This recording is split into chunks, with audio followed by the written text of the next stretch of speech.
Hello students. Last lecture में हमने सब ग्रुप का डेफिनेशन किया था. So we have learn that subgroup is a subset of a group and it is itself a group.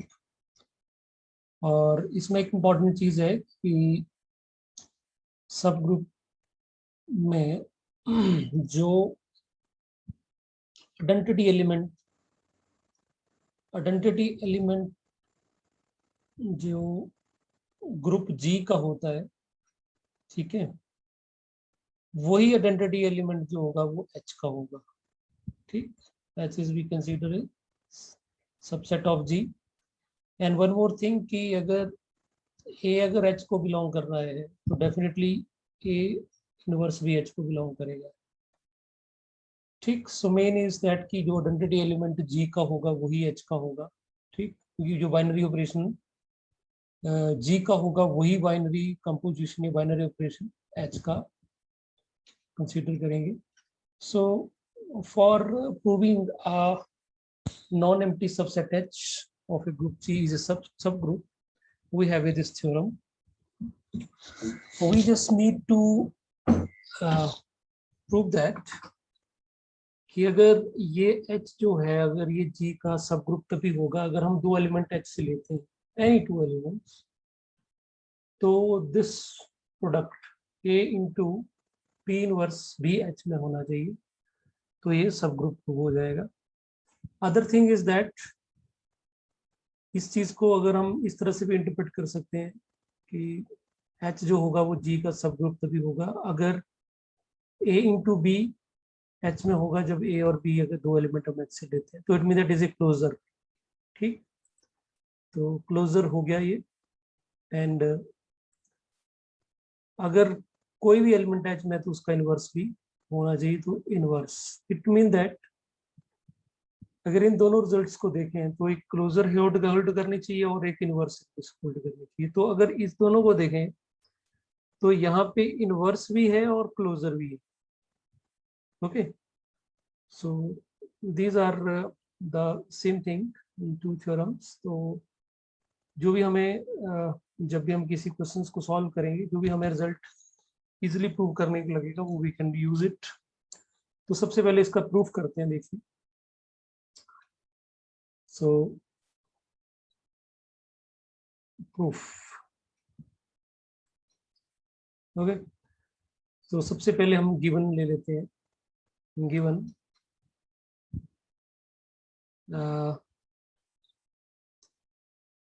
H is a subgroup of G. अच्छा, one more thing, sometimes we use notation. Okay, कि जैसे हमने G लिखा है कि H is a subgroup of this, तो we use this notation.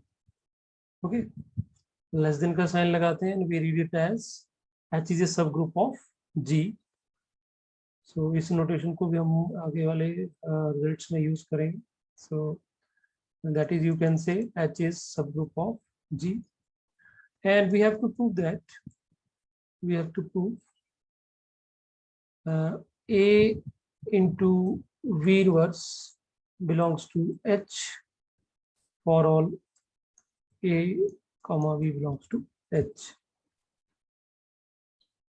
तो students, prove करने के लिए सबसे पहले हम दो एलिमेंट ले लेते हैं. Let A comma B belongs to H. दो एलिमेंट ले लिए और since H is subgroup, अगर H सब ग्रुप है अब G है तो डेफिनेटली अगर B H में है तो B इनवर्स भी H में होगा. ठीक, क्योंकि अगर ये सब ग्रुप है तो ग्रुप है तो डेफिनेटली ये इनवर्स तो होना ही चाहिए. हम ऐसे भी लिख सकते हैं कि अगर ए एच में तो ए का इनवर्स भी एग्जिस्ट करेगा. What we need only B inverse, because यहाँ पे जो हमें प्रूव करना है वहां पे बी इनवर्स अपीयर हो रहा है, तो we talking about only B. Now we have A belongs to H we have A belongs to H, A हमने H में लिया है, and we have V inverse belongs to H. Okay, so again we use closure property. We can write also again it is H is a subgroup.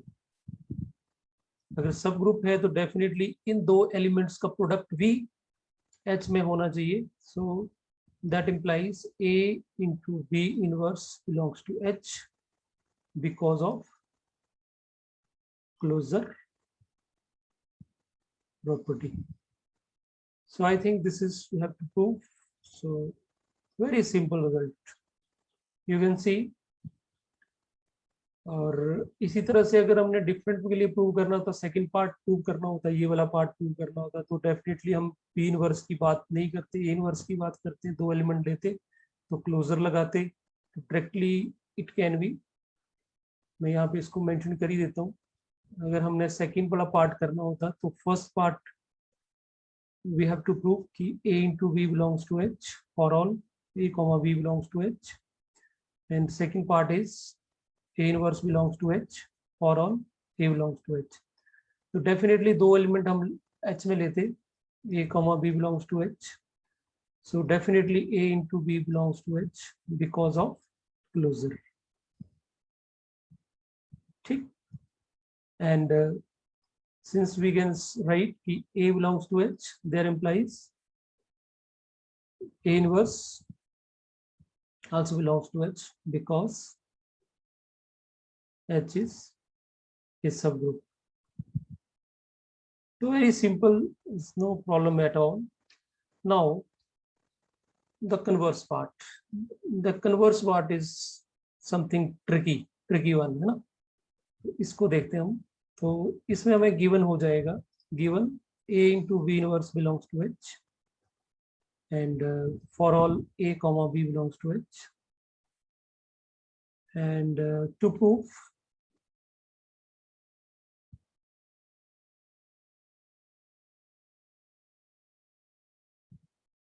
H is a subgroup of G. So that is we have to prove H is a group. हमें H को group prove करना पड़ेगा. ठीक. Group prove करना पड़ेगा तो हमें चार प्रॉपर्टीज प्रूव करनी पड़ेगी. Am I right? ठीक. तो सबसे पहले हम बात करते हैं यहाँ पे एसोसिएटिविटी की. एसोसिएटिव प्रॉपर्टी की बात करते हैं तो हम तीन एलिमेंट ले लेते हैं. Let A comma B comma C belongs to H. तो अगर ये A B H है तो डेफिनेटली ये A comma B comma C जो होगा वो G में भी होंगे because H is subset of G. But G तो हमारा G इज ए ग्रुप होगा तो इसका मतलब एसोसिएटिविटी जरूर होल्ड करेगी. Okay. Hence associative. So definitely A into B into C is equal to A into BC for all A comma B comma C belongs to H. तो हमने दो element लिए और G के लिए रिजल्ट होल्ड कर गया. So it means that associativity hold कर गई. ठीक. Now second thing is अब हम बात कर लेते हैं आइडेंटिटी की. ओके. आइडेंटिटी से पहले हम इनवर्स की बात कर लेते हैं. ठीक. क्योंकि जब तक इनवर्स एग्जिस्ट नहीं करेगा आइडेंटिटी हम नहीं बना पाएंगे. ये हमें गिवन दिया हुआ ये रिजल्ट. अगर दो एलिमेंट लेते हैं तो ये रिजल्ट होल्ड करेगा. तो वी सबसे पहले हम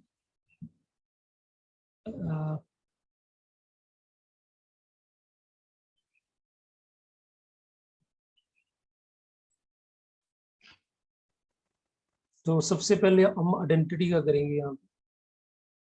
सो आइडेंटिटी एलिमेंट, तो आइडेंटिटी एलिमेंट कैसे बन सकता है देखिए, हमें गिवन है कि since A into B inverse belongs to H for all A comma B belongs to H. Okay, so we take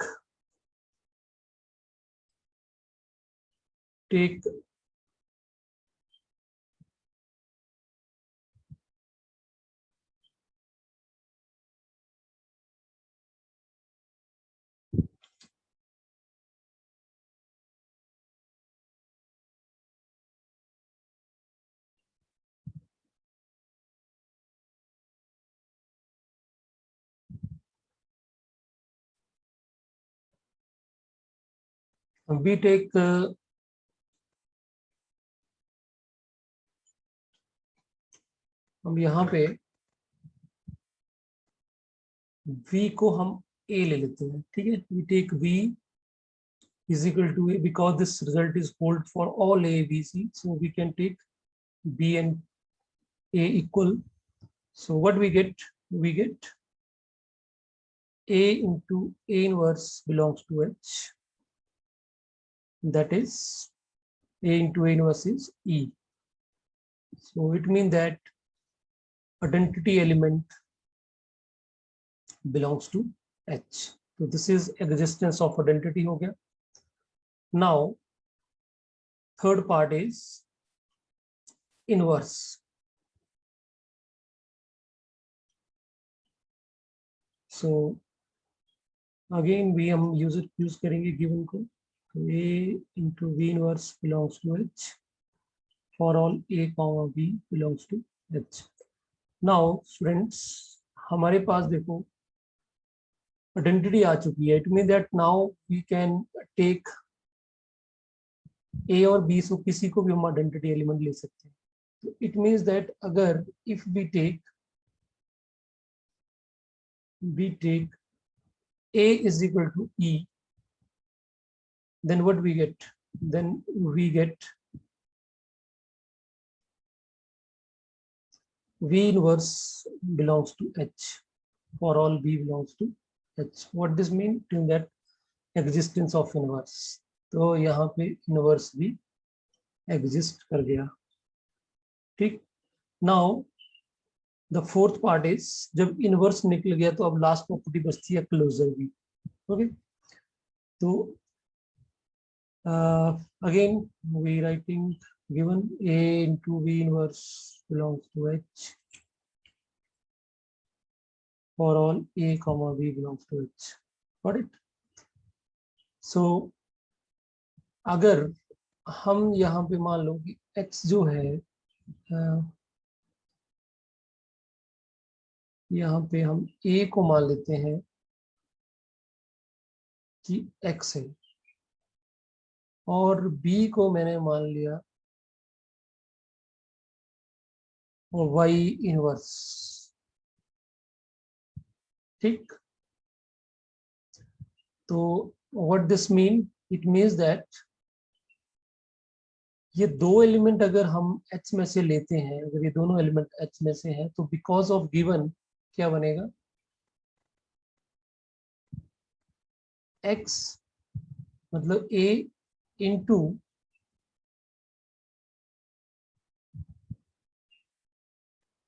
V inverse का इनवर्स, वो भी H में होना होगा ही, ठीक. यही है इसका डेफिनेशन कि अगर दो एलिमेंट अगर H में है तो दोनों का प्रोडक्ट भी H में होगा. तो मैंने यहाँ पे B जो ले लिया वो ले लिया Y इनवर्स, तो Y इनवर्स का इनवर्स फिर क्या बन जाएगा?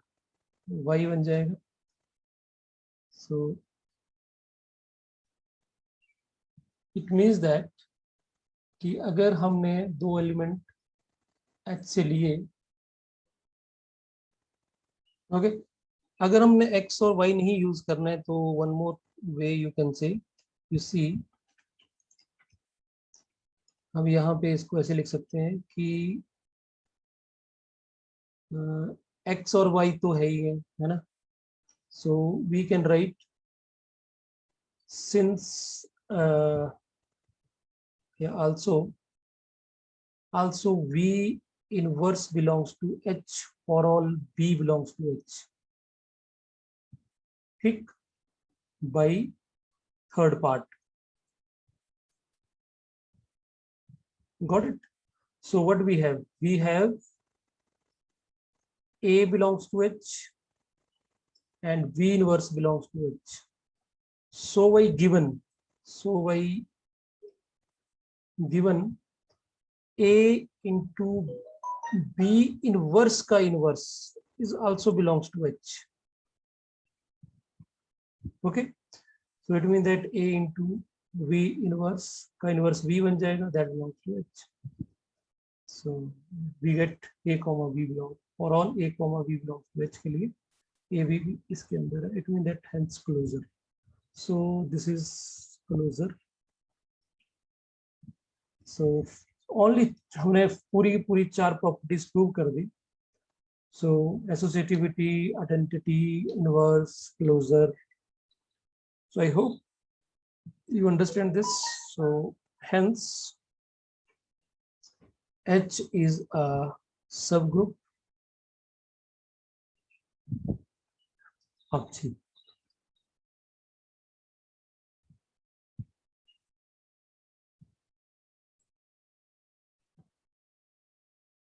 और अगर स्टूडेंट्स अगर हमें सेकंड पार्ट दिया, सेकंड पार्ट पूछा जाए, ये भी फॉर्म पूछी जाए अगर, तो इसमें एक पार्ट तो इसका मैंने ये बता दिया आपको. अब इसका कन्वर्स पार्ट करना हो तो what how can be do, चलो इसको भी हम डिस्कस करते हैं.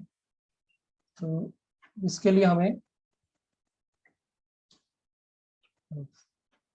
तो हमारे पास गिवन हो जाएगा, इसके लिए गिवन हो जाएगा a into b belongs to h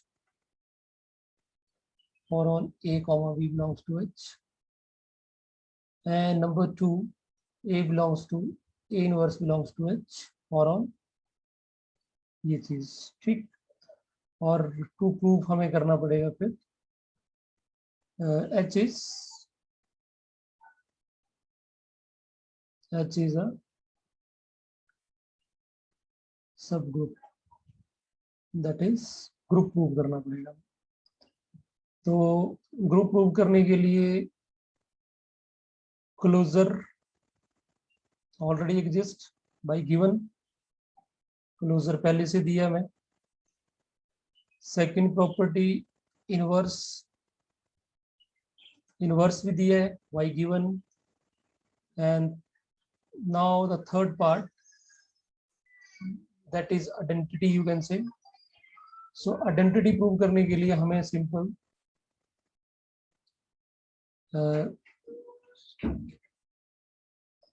inverse exist कर गया तो हम इसी को इसको यूज करेंगे और आइडेंटिटी प्रूव कर देंगे. तो since a into b belongs to h for all a into b h, तो आइडेंटिटी प्रूव करने के लिए ऑब्वियस है एक दूसरे का इनवर्स लेना पड़ेगा. तो we can take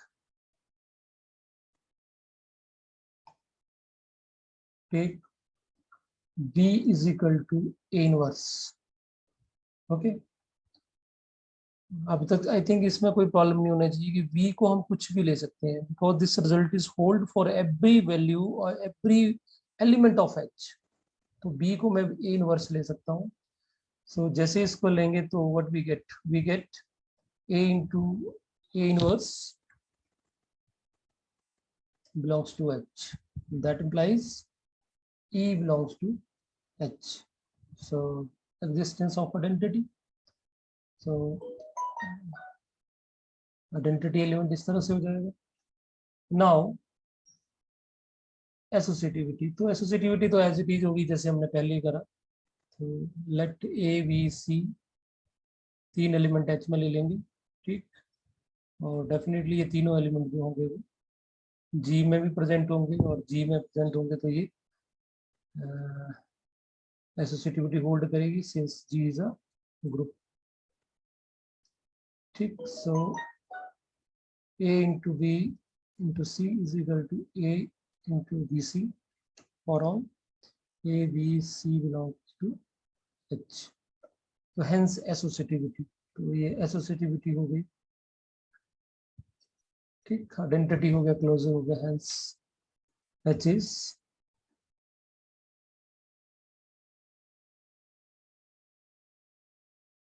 subgroup. Okay. Now, one more thing is very important result,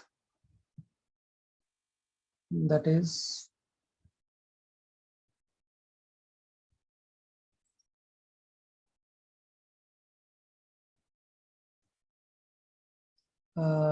you can say theorem 7. If H and K are two subgroups of a group G, then prove that H intersection K is also a subgroup of G. Very simple result. Okay, so अच्छा, one more thing, पहली बात ये है कि क्या जब भी हमने सब ग्रुप प्रूव करना है तो सबसे पहले हमें इसको चेक करना पड़ता है कि ये नॉन एम्प्टी होना चाहिए। ठीक, सो यू नो अगर H सब ग्रुप है और K भी सब ग्रुप है तो E आपका H को बिलोंग करेगा और E जो होगा वो K में भी होगा, राइट? और अगर ये होगा तो डेफिनेटली E जो होगा वो belongs to H intersection K, तो करेगा करेगा। देयरफॉर H इंटरसेक्शन K जो है वो नॉन एम्प्टी होगा। Got it? It is non-empty, या you can say H intersection K is not equal to 5. Okay, so अगर ये नॉन एम्प्टी है तो let A in comma B belongs to, दो एलिमेंट हमने ले लिए इसमें से। ठीक, अब मैंने सब ग्रुप प्रूव करना है तो मैं दो element, what I am doing, दो एलिमेंट में इनमें से ले लिए इंटरसेक्शन में से। Now if I able to prove कि A इंटू बी इनवर्स भी इसके अंदर हुआ तो by above theorem it is prove that कि H इंटरसेक्शन K भी सब ग्रुप हो जाएगा। Got my point? तो दो एलिमेंट लिए और इंटरसेक्शन को बिलोंग कर रहे हैं तो डेफिनेटली A और B H में भी होगा एंड A और B जो होगा वो K के अंदर भी होना चाहिए। इंटरसेक्शन में कॉमन पार्ट आता है तो A and B belongs to H and K, then definitely दोनों में प्रेजेंट होगा। But since H is a subgroup है ये, अब सब ग्रुप है तो सब ग्रुप की डेफिनेशन लगा सकते हैं हम कि दो एलिमेंट अगर H के अंदर है तो definitely A into B inverse भी H के अंदर होगा। ठीक, वही above theorem, same logic here कि since K is a subgroup, अगर ये सब ग्रुप है तो definitely A into B inverse भी K के अंदर होगा। तो वही थ्योरम 6 ये वो थ्योरम है। तो what we get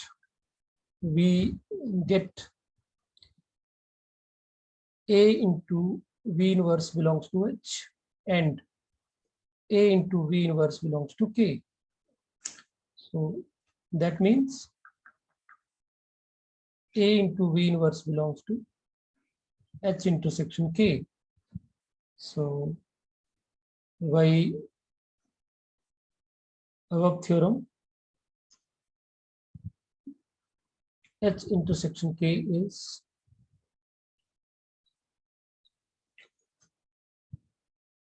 a subgroup of G. So you see, it's a very, very simple proof.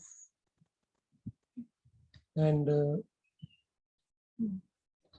one more thing, अब ये जो आपने only किसके लिए, only 2 सब ग्रुप के लिए प्रूव किया हमने, तो सेम अब रिजल्ट ऐसे भी आ सकता है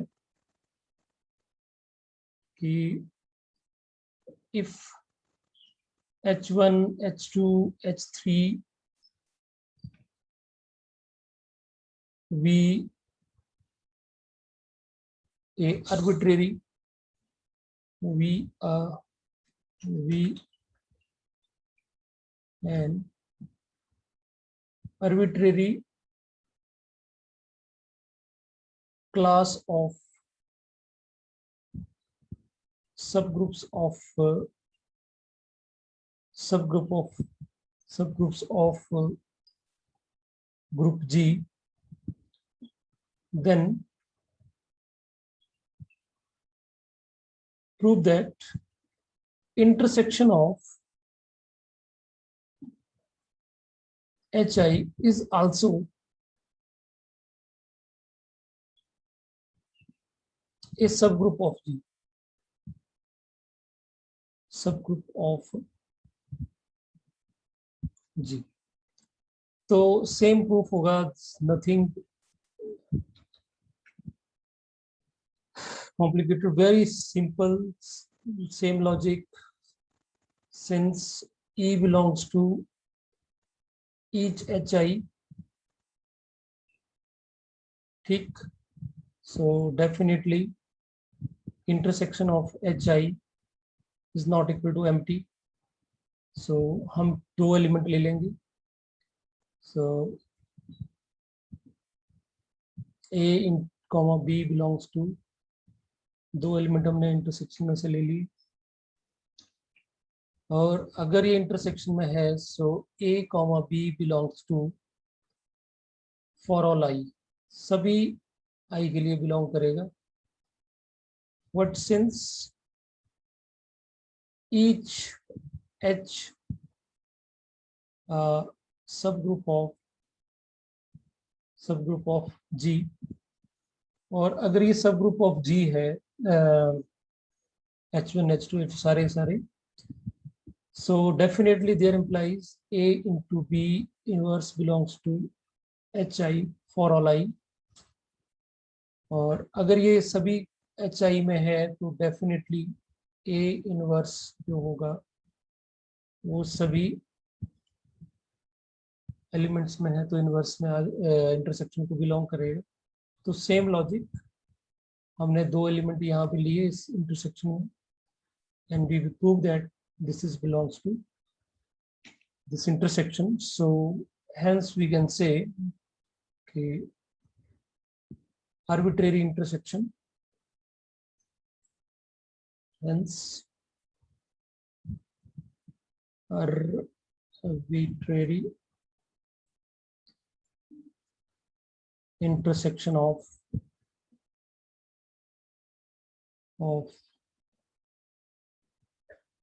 subgroups of a group G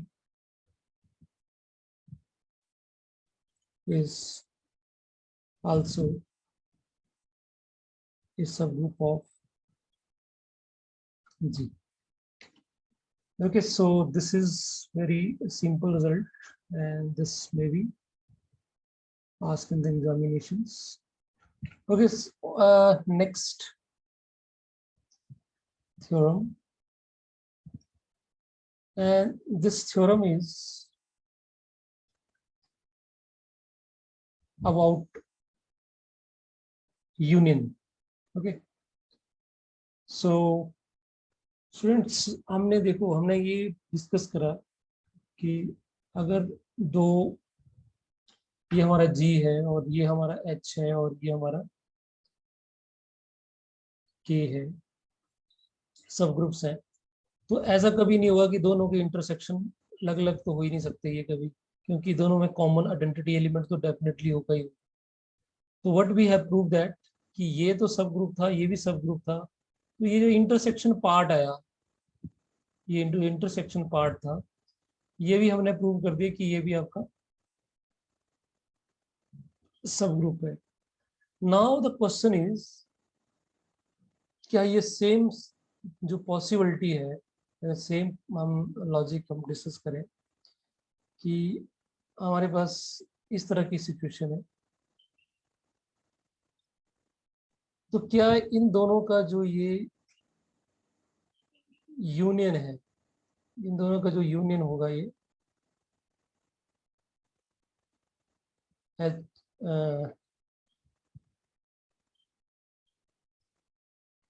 this is के, इन दोनों का जो ये यूनियन होगा, क्या ये भी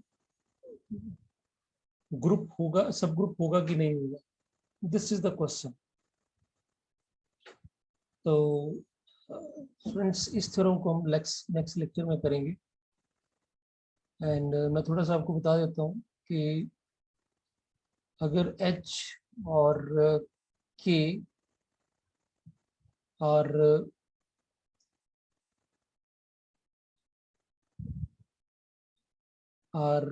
subgroups of group G, then H union K may not